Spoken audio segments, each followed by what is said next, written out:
हम आज काशी में उपस्थित हैं, मौजूद हैं और आप सभी का हमारे चैनल प्रभु भक्ति में स्वागत है।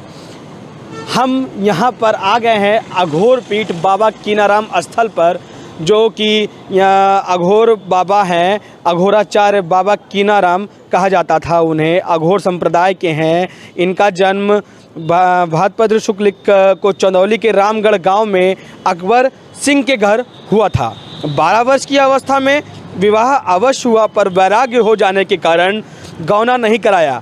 ये देश के विभिन्न भागों का भ्रमण करते हुए गिरनार पर्वत पर बस गए। कीनाराम सिद्ध महात्मा थे और इनके जीवन की अनेक चमत्कारी घटनाएं प्रसिद्ध हैं। आइए हम आपको ले चलते हैं अंदर और दिखाते हैं।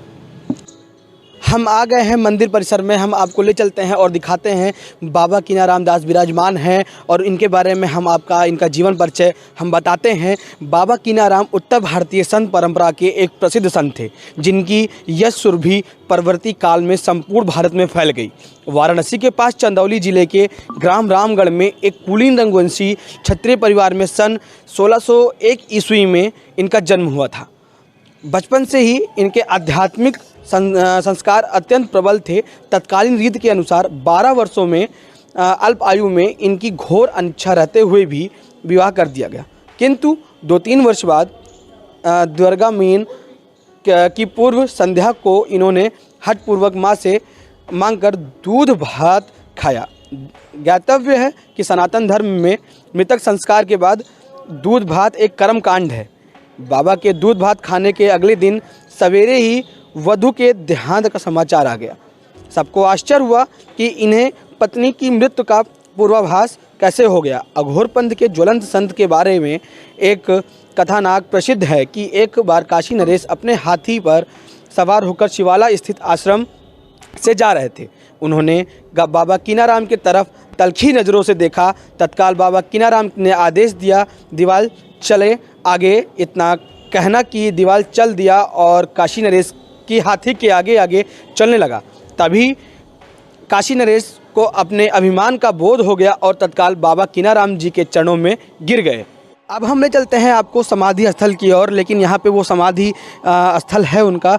हम आपको बता दें, उत्तराखंड हिमालय में बहुत वर्ष तक कठोर तपस्या करने के बाद कीनाराम जी वाराणसी के हरिश्चंद्र घाट के शमशान पर रहने वाले अघोर बाबा कालूराम कहते हैं या स्वयं भगवान धात्रेय थे के पास पहुँचे। कालूराम जी बड़े प्रेम से दाह किए हुए शव को बिखरी पड़ी खोपड़ियों को अपने पास बुला बुलाकर चने खिलाते थे। कीनाराम को यह व्यर्थ का खिलवाड़ लगा और उन्होंने अपनी सीधी शक्ति से खोपड़ियों को चलना बंद कर दिया। कालूराम ने ध्यान लगाकर समझ लिया कि यह शक्ति केवल कीनाराम में है। इन्हें देखकर कालूराम ने कहा, भूख लगी है, मछली खिलाओ। कीनाराम ने गंगा तट की ओर मुख कर कहा, गंगा ला एक मछली दे जा। एक बड़ी मछली सुधा पानी से बाहर आ गई। थोड़ी देर बाद कालूराम ने गंगा में बहे जा रहे एक शव को कीनाराम को दिखाया। कीनाराम ने वहीं से मुर्दे को पुकारा। वह बैठा हुआ किनारे आ गया और उठकर खड़ा हो गया। बाबा कीनाराम ने उसे घर वापस भेज दिया और उनकी मां ने उसे बाबा की चरण सेवा के लिए ही छोड़ दिया। इन सब के बाद कहते हैं कालूराम जी ने अपने स्वरूप को दर्शन दिया और कीनाराम को साथ क्रीकुंड भदौनी वाराणसी ले गए, जहां उन्हें बताया कि इस स्थल के ही गिरनार समझो समस्त तीर्थों का फल यहाँ मिल जाएगा। कीनाराम तब से मुख्यतः उसी स्थान पर रहने लगे। अपने प्रथम गुरु वैष्णव शिवराम जी के नाम पर उन्होंने 4 मठ स्थापित किए तथा दूसरे गुरु अघोर बाबा कालूराम की स्मृति क्रीकुंड वाराणसी, रामगढ़, चंदौली, देवल, गाजीपुर तथा हरिहरपुर जनपुर में 4 अघोर गद्दियाँ कायम की। इन प्रमुख स्थानों के अतिरिक्त तकिया भी कितनी ही है। अब हम आपको बताते हैं इनके वैराग्य धारण के बारे में। यह वितरित तो ही रहते थे, घर से निकल पड़े और घूमते फिरते गाजीपुर अब बलिया जिले के कारो ग्राम के पास कामेश्वर धाम में रामानुजी संप्रदाय के संत शिवराम की सेवा में पहुँचे। कुछ समय बीता। दीक्षा देने के पूर्व महात्मा जी ने परीक्षार्थ इनसे स्नान दान के सामान लेकर गंगा तट पर चलने को कहा। या शिवराम जी की पूजनादि की सामग्री लेकर गंगा तट से कुछ दूर पहुंचा और रुक गया तथा गंगा जी को झुककर प्रणाम करने लगा। जब सिर उठाया तब देखा कि भागीरथी का जल बढ़कर इनके चरणों तक पहुंच गया है। इन्होंने इस घटना को गुरु की महिमा मानी। शिवराम जी दूर से यह सब देख रहे थे। उन्होंने किशोर कीनाराम को असामान्य सिद्ध माना था तथा मंत्र दीक्षा दी। जनश्रुतियों के अनुसार कारों के कामेश्वर धाम में साधना के दौरान बाबा कीनाराम प्रतिदिन मध्य रात्रि में कारों से पैदल चलकर करीमुद्दीनपुर के कष्टहरणी भवानी मंदिर पहुंचकर दर्शन करते थे और भोर होने से पहले कारों पहुंच जाते थे। बाबा कीनाराम को माता कष्टहरणी ने अपने हाथों से प्रसाद देकर सिद्ध प्रदान की थी। पत्नी की मृत्यु के बाद शिवराम जी ने पुनर्विवाह किया तथा कीनाराम जी ने उन्हें छोड़ दिया। घूमते घूमते नईडीह गांव पहुँचे। वहां एक वृद्ध बहुत रो कलप रही थी। पूछने पर उसने बताया कि एकमात्र पुत्र को बकाया लगान के बदले जमींदार के सिपाही पकड़ ले गए हैं। कीनाराम जी ने वृद्ध के साथ जमींदार के द्वार पर जाकर देखा तो वह लड़का धूप में बैठा रखा है। जमींदार से उसे मुक्त करने का आग्रह व्यर्थ किया। कीनाराम ने जमींदार से कहा, लड़का बैठा है, वहाँ की धरती खुदवा दे और जितना मेरा रुपया हो वहाँ से ले ले। गहराई तक खुदवाने पर वहाँ अशेष रुपए पड़े देखकर सब स्तंभित रह गए। लड़का तो तुरंत मंदमुक्त कर ही दिया गया। जमींदार ने बहुत बहुत क्षमा मांगी। बुढ़िया ने वहाँ लड़का कीनाराम जो कि ही सौंप दिया। बीजाराम उसका नाम था और संभवतः कीनाराम जी के शरीर त्याग पश्चात वाराणसी के उनके मठ की गद्दी पर वहीं अधिष्ठित हुआ। अब हम आपको ले चलते हैं, एक सरोवर है इस मंदिर परिसर में। हम उस सरोवर के पास ले चलते हैं और उसके बारे में हम आपको दिखाते हैं, बताते हैं कि क्या विशेषता है उस सरोवर की।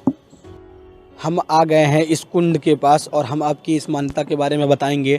यह कुंड जो है यहाँ पे अगर आपको किसी रोग से आप पीड़ित हैं या आपको कोई रोग है तो इस कुंड में नहाने से रोग मिट जाता है। कहा जाता है, बताया जाता है कि रविवार मंगलवार इस कुंड में नहाया जाता है और 5 रविवार मंगलवार को मिला के 5 बार नहाया जाता है इस कुंड में।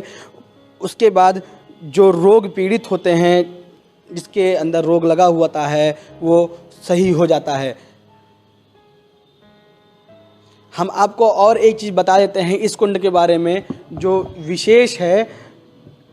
रविवार को नहाने के पश्चात यहाँ पर अपना एक कपड़ा छोड़ा जाता है और अन्नदान किया जाता है।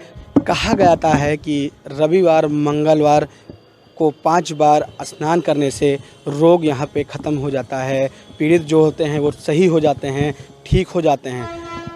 हम आपको एक विशेषता बताते हैं इस कुंड की। यह कुंड जो है बहुत पुराना कुंड है, सदियों से यहाँ कुंड है ये। और यहाँ पे कीनाराम बाबा जो हैं उनका यहाँ पे आप देख सकते हैं मंदिर के कुंड के अंदर ही कीनाराम बाबा विराजमान हैं। उनकी एक मूर्ति लगी हुई है। इस कुंड की विशेषता यह है कि जो पीड़ित है वो ठीक हो जाता है। पीड़ित ठीक होने के बाद यहाँ पे एक ख़ास बात यह है कि मछली और चावल का दान करता है। जब वह पीड़ित व्यक्ति ठीक हो जाता है स्नान करने के पश्चात तो वह मछली और चावल का दान करता है। हम आपको एक विशेष चीज़ इस मंदिर परिसर में दिखाते हैं। ये आप देख सकते हैं कि कीनाराम बाबा का उड़न खटोला रखा गया है। वह कीनाराम बाबा जो थे वह स्वयं उड़न खटोले को यहाँ पर रखवाए थे। अब हम आपको कीनाराम बाबा के गिरनार यात्रा के बारे में बताएंगे।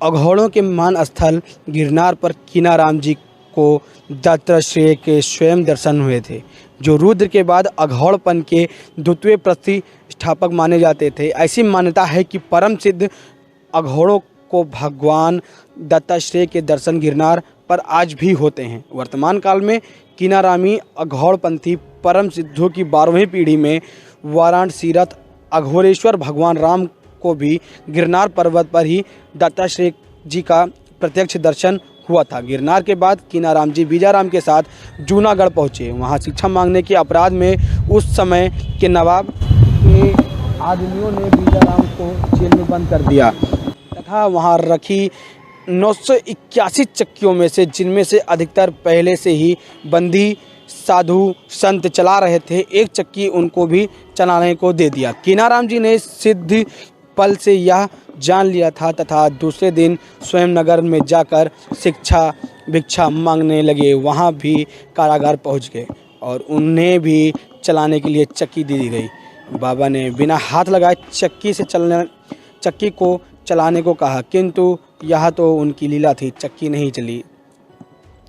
तब उन्होंने पास ही पड़ी एक लकड़ी उठाकर चक्की पर मारी। आश्चर्य की सब 1981 चक्कियाँ अपने आप चलने लगी। समाचार पाकर नवाब ने बहुत क्षमा मांगी और बाबा के आदेशानुसार यह वचन दिया, उस दिन जो भी साधु महात्मा जूनागढ़ आएंगे उन्हें बाबा के नाम पर 2.5 पाव आटा रोज दिया जाएगा। नवाब की परंपरा की भी बाबा के आशीर्वाद से ही चली। हमारी वीडियो आपको अगर पसंद आई हो तो चैनल को सब्सक्राइब, लाइक, शेयर ज़्यादा करें और इस वीडियो में इतना ही। आगे की वीडियो देखने के लिए हमारे चैनल से जुड़े रहें, बने रहें। आप सभी का बहुत बहुत धन्यवाद।